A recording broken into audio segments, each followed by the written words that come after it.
You feel it, don't you? The quiet hum of resentment. The dull ache of a compromise you never wished to make. You smile when you are expected to smile. You apologize when you have done nothing wrong. You have handed your will, piece by piece, to masters who do not even know your name. You have become a ghost in your own life, a whisper in the cacophony, begging for a scrap of validation from a world that despises beggars. This is not humility. It is a sickness of the soul. You were taught that this meekness was virtue, this obedience was peace. But it is a peace that rots you from the inside. It is the peace of the grave. And Nietzsche's voice cuts through the tomb. What does not kill me makes me stronger. So I ask you, are you being killed, or are you finally ready to become strong? The path to becoming untouchable begins not with a step, but with a shattering. You built a temple to a small god. You called it comfort. You arranged your life around its altar. The predictable job, the manageable relationships, the harmless distractions. You sought the warm, still water of a sheltered pond. You believed this was wisdom. This was the goal. But I tell you, this is not peace. It is paralysis. Comfort is the cage that feels like home. It is the voice that whispers, "Stay, be safe, be small." It is the enemy of all becoming. For what grows without resistance? What strength is forged without friction? You have confused a lack of pain for a presence of purpose, a profound error. Look at your hands. Are they calloused from creation or soft from compliance? Look at your mind. Is it sharp from overcoming or dull from consumption? You have been tamed, domesticated by your own desire for ease. You traded the storm of your potential for the quiet of a furnished room. Nietzsche saw this. He named this sickness the last man, the one who blinks and says, "What is love? What is creation? What is a star?" The one who has invented happiness and looks upon your striving with pity. The last man is the endpoint of comfort, a creature that is harmless because it is already dead. Your soul does not crave comfort. It craves scale. It craves peaks and abysses. It is a blade that longs for the whetstone, even if the sharpening hurts. This ache you feel, this quiet desperation, it is not a sign that you have failed to find comfort. It is a sign that you have succeeded and found it wanting. It is the death rattle of the small self. So you must perform the first sacred act of violence. You must say no. No to the extra hour of sleep when a project calls. No to the gossip that bonds you to the herd. No to the fear that tells you to be quiet. No to the convenient lie. No to the path of least resistance. This no is not spoken to the world, it is spoken to the part of yourself that begs for the cage. It is the hammer you take to your own altar.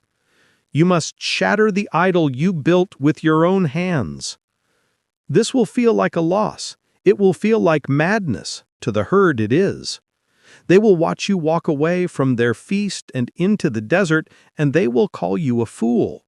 Let them. Their judgment is the price of your first breath of free air. The destruction of comfort is the first necessary chaos. It is the clearing of the ground. You are making a wasteland so that something truly powerful can finally be planted. You are not seeking a different comfort. You are seeking a world beyond the very concept. You are trading a pillow for a sword. And the sword is your own will, finally awake. The idol is shattered. The temple of comfort lies in ruins around you. And now you stand in the silence, a terrifying silence. The warm, familiar lights are extinguished. You are left alone in the cold, vast dark. This is the abyss. And the abyss is not a metaphor. It is the stark, unyielding reality of your own insignificance. It is the understanding that the world does not need you, that your life in the grand calculus of the cosmos is a fleeting spark. All the meanings you were given, your career, your legacy, your virtues, were fragile constructions, stories told to children to keep them from screaming in the night. You feel it now, don't you? The vertigo. The ground of your soul has fallen away. You are falling. This is nihilism, not as a philosophy, but as a fever, a chill in the blood. You scramble for a handhold, for the old prayers, the old morals, the approval of others. But your hands close on emptiness. These were the decorations in the temple you just destroyed. They cannot save you now. This is the most profound test. The herd lives by looking away from the abyss. They busy themselves with trifles. They lose themselves in the noise of the crowd, so they never have to hear the silence of eternity. You have chosen to look, and Nietzsche's warning echoes. When you gaze long into an abyss, the abyss also gazes into you. It is stripping you. It strips you of your pretensions, your vanity, your borrowed convictions. It asks you the only question that matters. Without your excuses, who are you? This feeling of annihilation is not your enemy. It is the most honest teacher you will ever have. It is the fire that burns away the false. You believed you were something.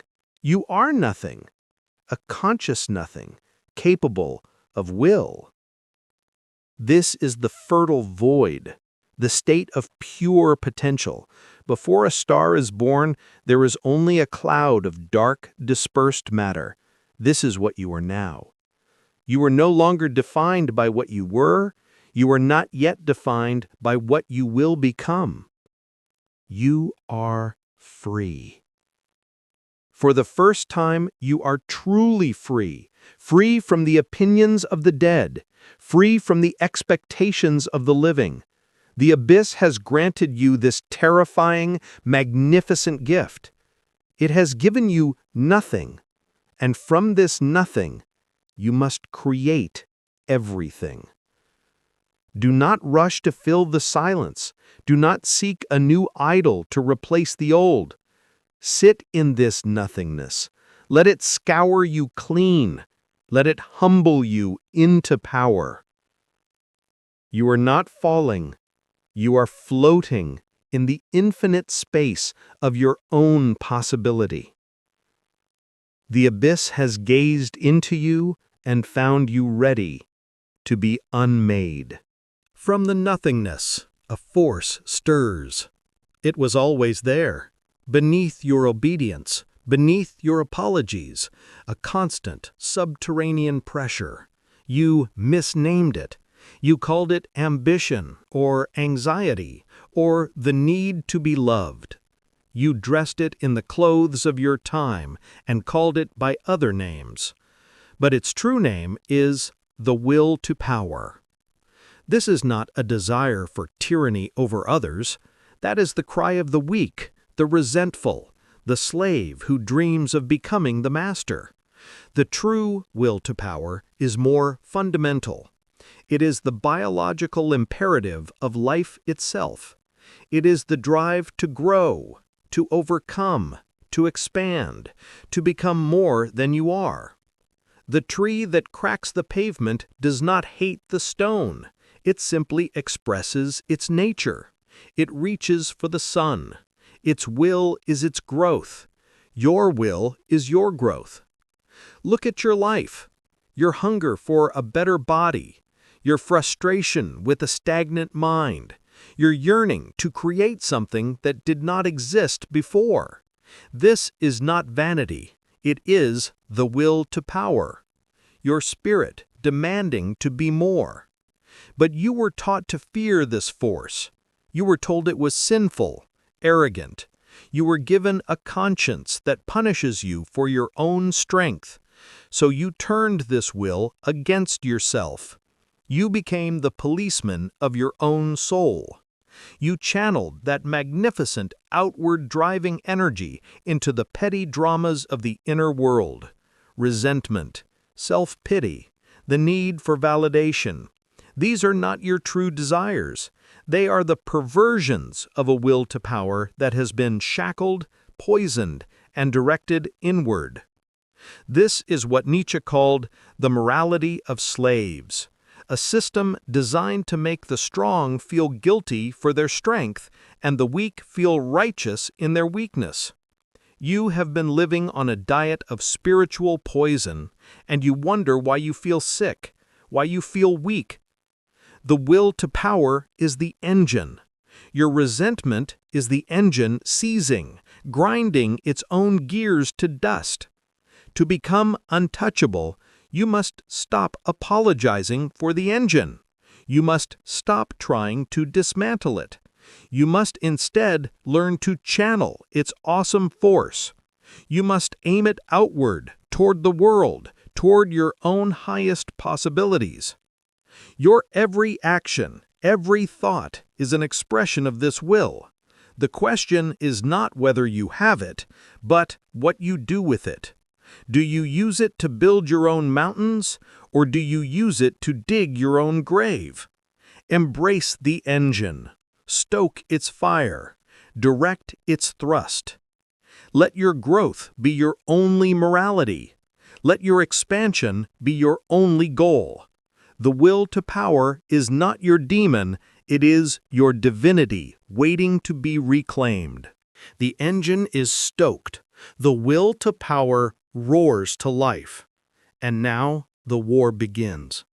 Not a war against the world, a war within the walls of your own soul. The most necessary, the most bloody, the most silent war you will ever fight. Your enemy is not a stranger. It is the ghost of who you were. It is the accumulated sediment of 1,000 compromises. It is the dragon of a domesticated spirit. It breathes the fire of fear. It whispers with the voice of the herd. You know this dragon. It is the instinct to apologize before you speak. It is the flinch of hesitation when a risk appears. It is the craving for a kind word from a fool.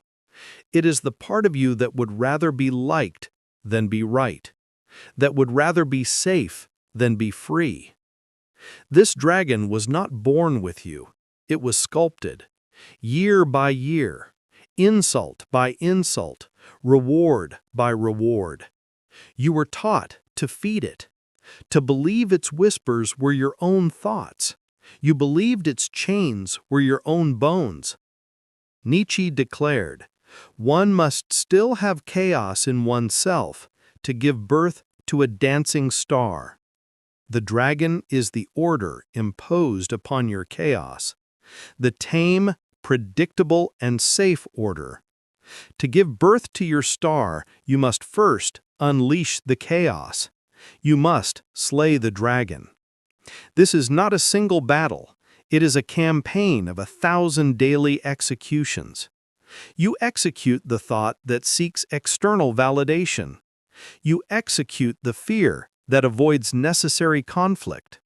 You execute the comfort that chooses distraction over discipline. You execute the pity that begs you to stop, to rest, to be average. You become a tyrannical judge in the courtroom of your own mind.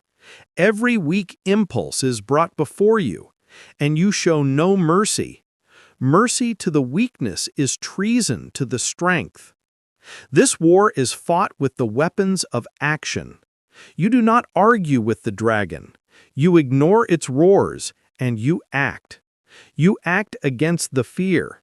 You speak against the hesitation. You choose the difficult right over the easy wrong. Every action is a sword stroke. Every disciplined choice is an arrow loosed into its heart. It will scream that you are cruel, that you are destroying yourself. It is a lie. You are not destroying yourself. You are destroying the cage that you have mistaken for yourself. The chaos you unleash is not madness. It is your latent potential finally set free. The dying gasps of the dragon are the birth pangs of your true spirit. You are not killing a part of yourself. You are killing a parasite that feeds on yourself. And when the dragon lies slain, you will stand, not in a ravaged wasteland, but on a cleared field, ready for building, ready for creation. The war within is the price of sovereignty. Pay it. Become the master of your own spirit. The war is over. The dragon is slain. You stand, master of your inner world. But the outer world remains. It is a chaos of chance, of accident, of pain that you did not choose. A cruel master, a random tyrant. You have learned to command yourself, but how do you command this? You do not command it, you love it. This is the ultimate alchemy, amor fati, the love of fate, not passive acceptance, not stoic endurance, a passionate, ecstatic embrace. You must look upon every event of your life, every scar, every loss, every moment of humiliation, and say, "This too I will, this too was necessary for me." Nietzsche's formula is severe. My formula for greatness in a human being is amor fati, that one wants nothing to be different, not forward, not backward, not in all eternity.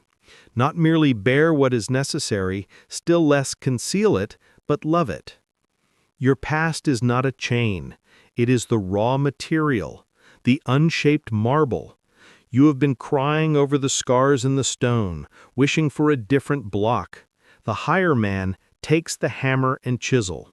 He sees the flaw not as a defect, but as the starting point for his greatest work. He incorporates the flaw into the design. That betrayal? It taught you to rely on yourself. That failure? It burned away your arrogance. That heartbreak? It carved a depth in you that joy never could. These were not obstacles to your path. They were the forging of your path. To wish for a different past is to wage a war against reality. It is the final, most subtle form of weakness. It is the slave's prayer. The untouchable being has no prayers, only a will that says, "What was is mine. What is mine. What will be is mine." This is how you forge your fate into a weapon. You stop fighting the weight of the metal and you use it for the swing. You stop resenting the fire and you use it to temper the steel. Your entire history becomes a handle fitted perfectly to your grip. Your fate is no longer something that happens to you. It is you. It is the unique, unrepeatable constellation of events that could produce no one else but the sovereign self you are now becoming. To love your fate is to become unassailable, for when you love what is, nothing can be used against you. An insult becomes a tribute to your strength. A loss becomes a lesson you had already chosen to learn. A hardship becomes the very thing you desired, for it is the whetstone that sharpens your spirit. Do not seek a better fate. Seek the greatness that can only be forged in the fire of this one. Amor fati, love your fate. This is the final weapon, the one that turns every attack into a source of strength. The fortress is built. The will is hardened. Now, the final test, the most severe question ever posed to a human soul. It is not a theory of physics, it is a spiritual guillotine.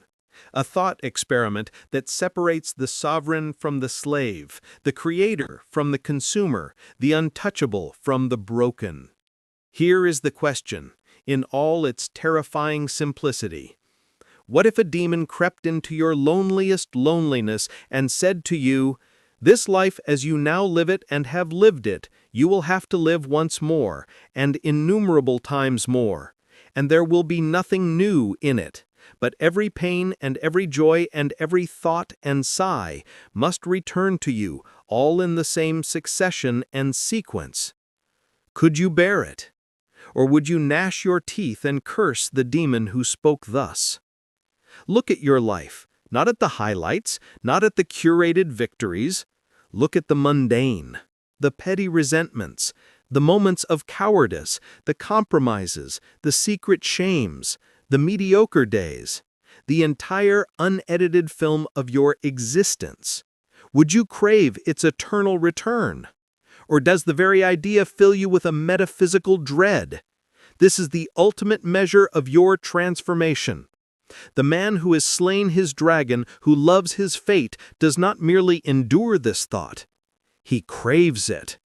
He would leap for joy at the demon's news, for he would not wish for a single moment to be different. Not the pain that forged him, not the loss that carved him, not the stillness that preserved him. To will the eternal recurrence is to have achieved the ultimate affirmation. It is to have transformed every "it was" into a "thus I willed it." It is the final alchemy, where even the base metal of your suffering becomes the gold of your necessity. If there is a single moment you would wish to change, you have failed.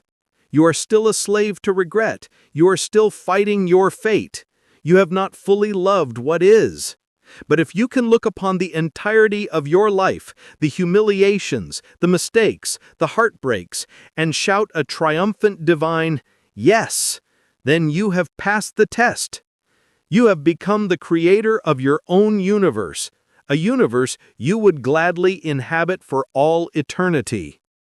This is the final seal on the untouchable being. He does not hope for a better afterlife. He does not seek redemption in a future.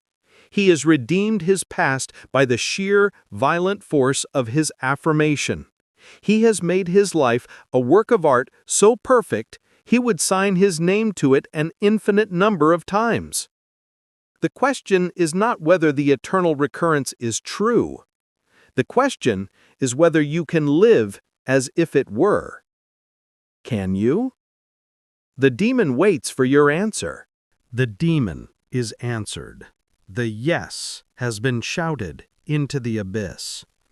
And now what remains? A man, a woman, a being transformed, not by a god, not by a philosophy, but by the relentless application of their own will upon the raw material of their existence. This is the untouchable. Not immune to pain, but transformed in your relationship to it. Pain is no longer a punishment. It is a dialogue with reality. It is information. It is the friction that shapes you. Not free from emotion, but the master of it.